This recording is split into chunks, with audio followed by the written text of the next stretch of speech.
नमस्कार, news for nation देख रहे हैं आप। आपके साथ मैं हूं ऋचा शर्मा। चुनाव से पहले चिराग पासवान ने मंशा बना रखी थी कि उनको चुनाव जीतना नहीं है बल्कि नीतीश कुमार को हराना है। हालांकि चिराग पासवान इसमें कामयाब भी हुए। नीतीश कुमार की पार्टी जेडीयू 43 पर आकर सिमट गई, लेकिन उसके बाद ये कहना भी गलत नहीं होगा कि चिराग पासवान ने अपने पैर पर ही कुल्हाड़ी मार ली।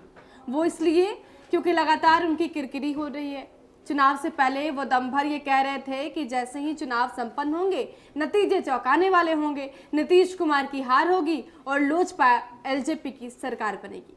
लेकिन यहाँ पर उल्टा ही हो गया। फिर से एनडीए की सरकार बन गई और चिराग पासवान दुश्मन हो गए।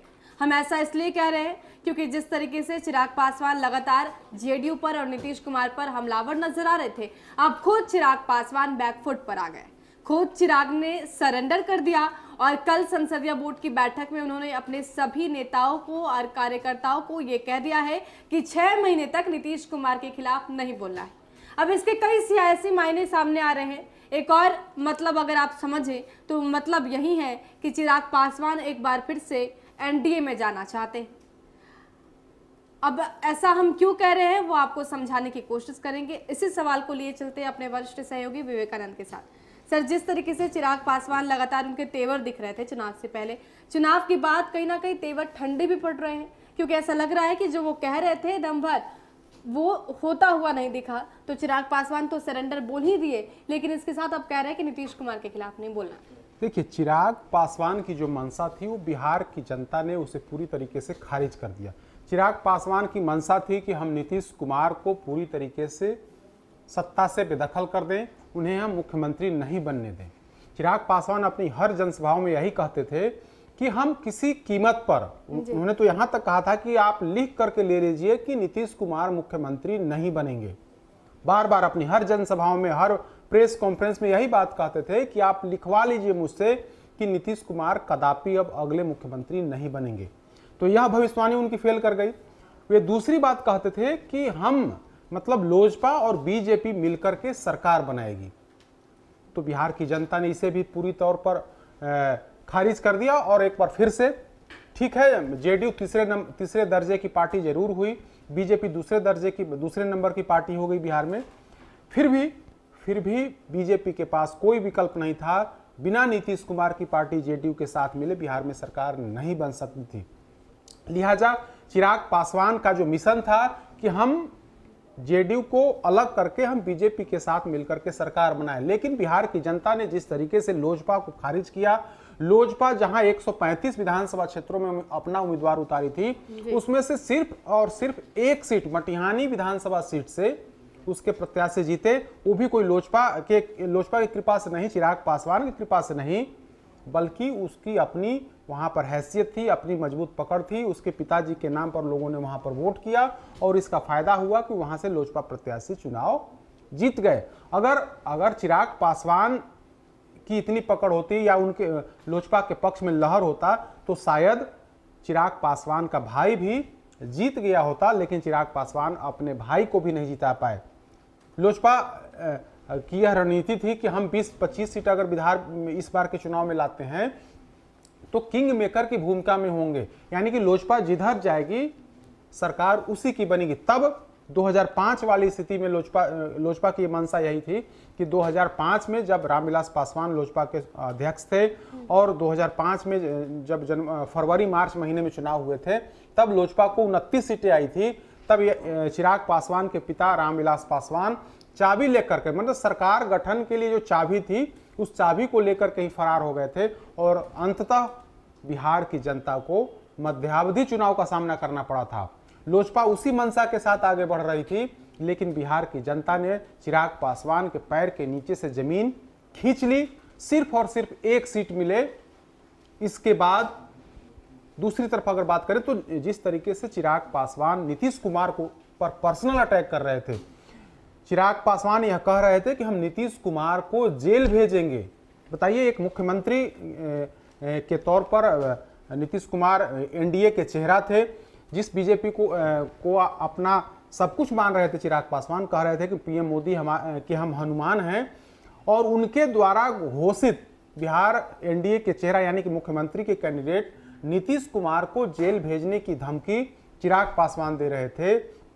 इसके बाद जेडीयू की तरफ से भी चिराग पासवान पर आक्रमण किया गया, लगातार बयानबाजी का दौर चला और खबर यही है कि चिराग पासवान के इस बयान से नीतीश कुमार खासे नाराज थे। नाराजगी दिखती भी थी, लगातार अटैक जेडीयू नेताओं की तरफ से किया जा रहा था। जब चुनाव हुए, जब चुनाव के रिजल्ट आए, इसके बाद जब पता चल गया कि चिराग पासवान की पार्टी बिहार से समाप्त हो गई, सिर्फ और सिर्फ एक सीट मिला, जबकि जेडीयू को 43 और बीजेपी को 74 सीटें मिली। सबसे बड़ी पार्टी राजद, उसे 75 विधानसभा की सीट पर जीत हुआ। अब इसके बाद जो नई खबर यही है, नई खबर हम आपको बताते हैं कि नई खबर यही है कि एनडीए से आउट होने के बाद चिराग पासवान ने सरेंडर कर दिया है। सरेंडर इस मायने में कि चिराग पासवान को लगता है कि अब जबकि 4 साल लोकसभा चुनाव में अभी 4 सालों का समय है बिहार में, अब अगले हाल फिलहाल में तो कोई चुनाव होना नहीं है। ऐसी स्थिति में लोजपा को इकट्ठा रखना या लोजपा को एकत्रित रख पाना बड़ा मुश्किल होगा। लिहाजा जो जानकारी है, जो सूत्रों के माध्यम से जो जानकारी निकल करके सामने आ रही है, उसमें चिराग पासवान ने सरेंडर कर दिया है और चिराग पासवान ने अपने नेताओं से कहा है कि आप सरकार के कामकाज पर सवाल मत उठाइए, अगले 6 महीने तक आप बिल्कुल चुप रहिए। मतलब उन्होंने एक समय सीमा निर्धारित की कि इस 6 महीने तक आप चुप रहिए। कल मीटिंग थी पार्लियामेंट्री बोर्ड की, उस बोर्ड की बैठक में चिराग पासवान ने कहा कि 2010 में जब रामविलास पासवान और मतलब लोजपा और आरजेडी साथ मिलकर के चुनाव लड़ी, तब करारी हार हुई थी और नीतीश कुमार और बीजेपी की बड़ी जीत बिहार में हुई थी। तब भी हमारे पिता रामविलास पासवान ने कहते कि हम 6 महीना तक सरकार के कामकाज पर सवाल नहीं उठाएंगे। तो उसी तर्ज पर हम भी 6 महीनों तक बिहार की सरकार पर कोई सवाल नहीं उठाएंगे, कोई उन पर आवाज नहीं उठाएंगे। हम 6 महीने तक पूरी तरीके से चुप रहेंगे, कोई भी नेता हमारा कुछ नहीं बोलेगा। जो जानकारी है कि चिराग पासवान ने अपने नेताओं को यही कहा है। तो इसके पीछे की जो वजह, जो राजनीतिक जानकार हैं, जो जानकारी निकल करके सामने आ रही है कि चिराग पासवान यूं ही नहीं यह बात कहे हैं, क्योंकि अब इनके पास कोई विकल्प नहीं है।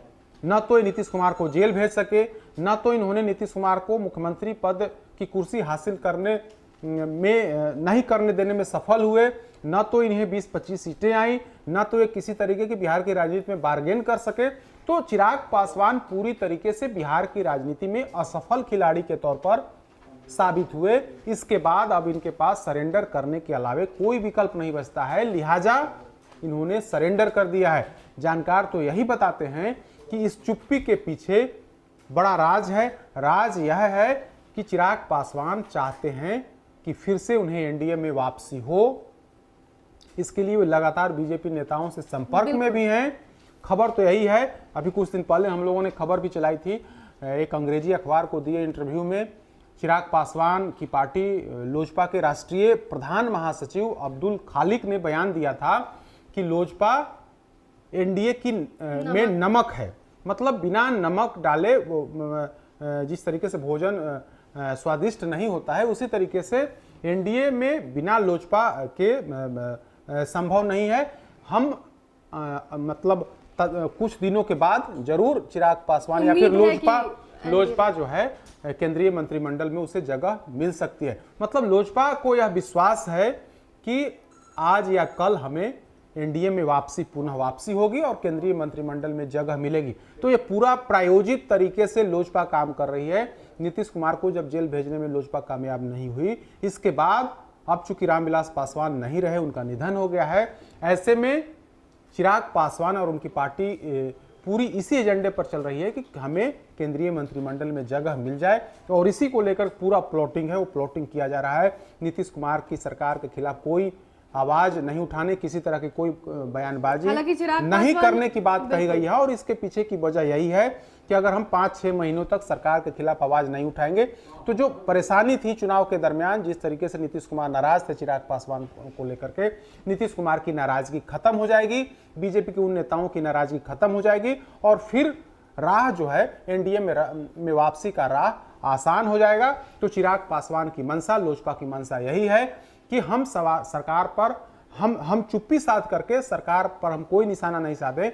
इससे जो गुस्सा है वो गुस्सा कम हो जाएगा, नीतीश कुमार राह में रोड़ा नहीं बनेंगे और हमें फिर से केंद्रीय मंत्रिमंडल में और फिर एनडीए में हमें वापसी की राह जो है आसान हो जाएगी। इससे पहले बीजेपी से वो इनाम भी मांग रहे थे कि हमने कहीं ना कहीं वोट काटा है और इसका फायदा बीजेपी को हुआ है क्योंकि 74 सीटें उनके पाले में गई है। लेकिन उसके बाद चिराग पासवान राज्यसभा सीट को लेकर जिस तरह से इनाम मांग रहे थे और दूसरी तरफ उन्होंने ही अपने कदम को पीछे हटा लिया। उन्होंने कहा कि मेरी माँ रीना पासवान अब उम्मीदवार नहीं होंगी। देखिए, अभी की जो स्थिति थी, चूंकि चुनाव के ठीक बाद बिहार विधानसभा चुनाव के ठीक बाद राज्यसभा के चुनाव हो रहे थे, तो ऐसी स्थिति में जिस तरीके से जेडीयू नेताओं का गुस्सा था, खबर तो यही है कि जेडीयू नेताओं की तरफ से, जेडीयू के वरिष्ठ नेताओं की तरफ से बीजेपी को स्पष्ट कर दिया गया था कि अगर आप रीना पासवान या फिर लोजपा के किसी व्यक्ति को उम्मीदवार बनवाते हैं तो जेडीयू समर्थन नहीं करेगा। मतलब साफ है कि आप 73-74 सीट के साथ आप किसी को राज्यसभा नहीं भेज सकते हैं। जब तक जेडीयू उसमें शामिल नहीं होगी आप किसी को राज्यसभा नहीं भेज सकते हैं।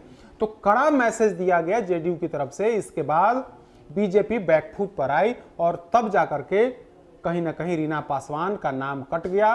बीजेपी, जो खबर है, जो इंटरनल खबर है, ये कि बीजेपी चाह रही थी कि रामविलास पासवान की पत्नी को राज्यसभा भेजा जाए, लेकिन जेडीयू नेताओं की भारी नाराजगी और स्पष्ट मैसेज के बाद या बीजेपी बैकफुट पर आ गए और बीजेपी ने एक बार फिर से सुशील मोदी पर दांव खेला और उन्हें राज्यसभा का कैंडिडेट बनाया है।